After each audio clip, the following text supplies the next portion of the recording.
पाकिस्तान के एक सरसब्ज वादी में वाकई एक खूबसूरत गांव था जहां जिंदगी अपनी पूरी सादगी और फितरी हसन के साथ रवां दवा थी।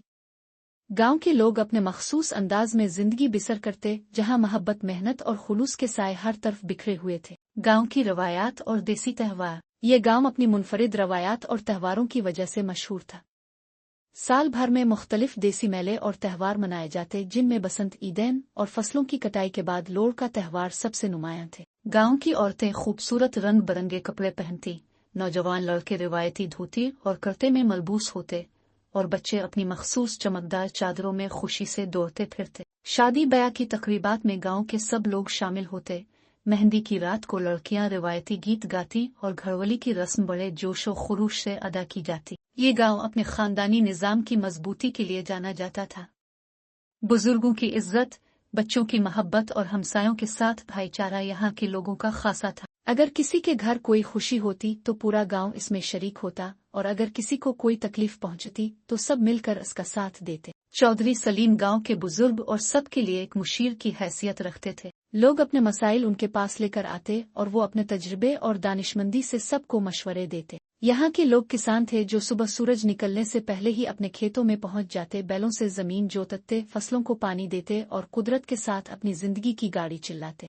गांव की जिंदगी खूबसूरत होने के बावजूद कुछ मसाइल का शिकार भी थी।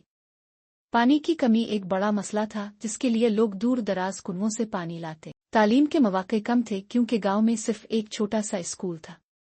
तिब्बी सहूलियात भी ना होने के बराबर थीं, और अगर कोई बीमार हो जाता तो इसे करीबी शहर ले जाना पड़ता। मगर गांव के लोगों का हौसला बुलंद था और वो अपनी मेहनत और इत्तेहाद से उन मुश्किलात को कम करने की कोशिश कर रहे थे। ये गांव सरसब्ज खेतों, नदी नालों, पहाड़ी दरख्तों और गुनगुनाते परिंदों से भरा हुआ था। सुबह के वक्त धुंध के पर्दे में लिपटा हुआ ये गांव किसी ख्वाब से कम नहीं लगता था। बच्चे गुडरिए के साथ बकरियां चुराते, नदी के किनारे बैठकर पानी में कंकर फेंकते और दरख्तों पर चढ़कर गांव का नजारा करते।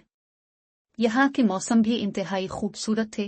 बिहार में हर तरफ रंग बिरंगे फूल खुल जाते और खिजा में दरख्त सुनहरी रंग में रंग जाते। गांव में रहमत बाबा, जो अपनी कहानियों के लिए मशहूर थे, शाम के वक्त सब बच्चों को इकट्ठा करके किस्से सुनाते। अली एक बहादुर नौजवान था जो हमेशा गांव के मसाइल हल करने में पेश रहता। छोटे बच्चे अपनी शरारतों से सबको हंसने पर मजबूर कर देते और गलियों में खेलते हुए जिंदगी की खुशबू बखेरते। ये गांव अपनी सादगी, मोहब्बत, रवायात और मेहनती लोगों की बदौलत एक मिसाली जगह थी। यहाँ की देहाती जिंदगी में मुश्किलात भी थीं, लेकिन लोगों का हौसला और इत्तेहाद उन्हें हल करने के लिए काफी था। ये कहानी हमें सिखाती है कि खुलूस, मेहनत, ईमानदारी और मोहब्बत से जिंदगी को खुशहाल बनाया जा सकता है और सादगी में भी हकीकी खुशी मौजूद होती है।